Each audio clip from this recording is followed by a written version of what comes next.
Hello all. இந்த video ஸ்ருதியும் ஷிவானியும் Pune போயிருந்தாங்க. நான் நெக்ஸ்ட் வீக் தான் போனேன். அவங்க 1 வீக் முன்னாடியே பூனே போய் அவங்க அப்பா கூட ஸ்டே பண்ணியிருந்தாங்க அப்படிங்கிறது உங்களுக்கு தெரியும். அப்போது எடுத்த வீடியோ தான். அவங்க நான் இல்லாமல் அங்கே என்னெல்லாம் பண்ணாங்க அப்படிங்கிற மாதிரி வீடியோ எடுத்து வச்சுருந்தாங்க. அதை நான் இப்போ தான் பார்த்தேன். இதை முன்னாடியே போஸ்ட் பண்ணியிருக்கணும், பட் இப்போ தான் பார்த்தேங்கிறதுனால இன்றைக்கி நான் அதை ஆட் பண்ணியிருக்கேன்.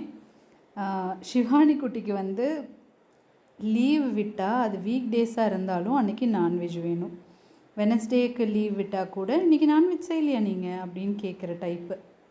ஸோ நான் இல்லை, அந்த வீக் சாட்டர்டே நைட் அவங்க அப்பாட்ட சொல்லியிருக்கா, அப்பா நாளைக்கு சிக்கன் எடுத்து கொடுங்க, நானே சமைச்சிக்கிறேன் அப்படின்னு சொல்லியிருக்கா. அவங்க அப்பாவும் அதை நம்பி சிக்கன் எடுத்து கொடுத்துருக்காங்க.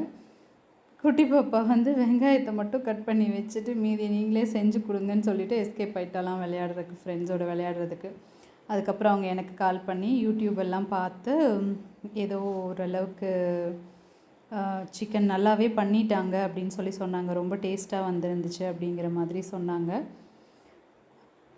இதுதான் அந்த வீக் சாட்டர்டே சண்டே நடந்திருக்குது. நான் மண்டே ஈவினிங் தான் நான் அங்கே ரீச் ஆனேன். மண்டே அன்னைக்கு லீவ் போட்டுட்டு எனக்கு டிக்கெட் கிடைக்காம மண்டே அன்னைக்கு ஆஃபீஸ் லீவ் போட்டு மண்டே ஃபுல்லாக ட்ராவல் பண்ணி மண்டே நைட்டு தான் நான் அங்கே ரீச் ஆனேன்.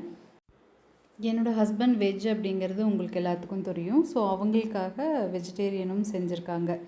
தக்காளி வணக்கியிருக்கிறாங்க அப்படின்னு நினைக்கிறேன். பசங்க 2 பேர்த்துக்கும் நான்வெஜ், என்னோடய ஹஸ்பண்டுக்கு வெஜ் செஞ்சுருக்காங்க. ஸ்ருதியும் அவங்களுக்கு ஹெல்ப் பண்ணியிருக்கா அன்னைக்கு. அவள் ரொம்பவே ஹெல்ப் பண்ணியிருக்கா, அதனால தான் என்னால் செய்ய முடிஞ்சதுங்கிற மாதிரி ஹஸ்பண்ட் சொல்லிகிட்டு இருந்தாங்க. இந்த வீடியோ நாங்கள் என் ஹஸ்பண்டோட ஃப்ரெண்டு வீட்டுக்கு ஸ்டே பண்ண போனதுக்கப்புறம் அவள் ஃப்ரெண்டு வீட்டில் ஸ்டே பண்ணியிருந்தா. இது அவள் ஃப்ரெண்டு வீட்டில் எடுத்த ஒரு நாள் நைட் எடுத்த வீடியோ இது.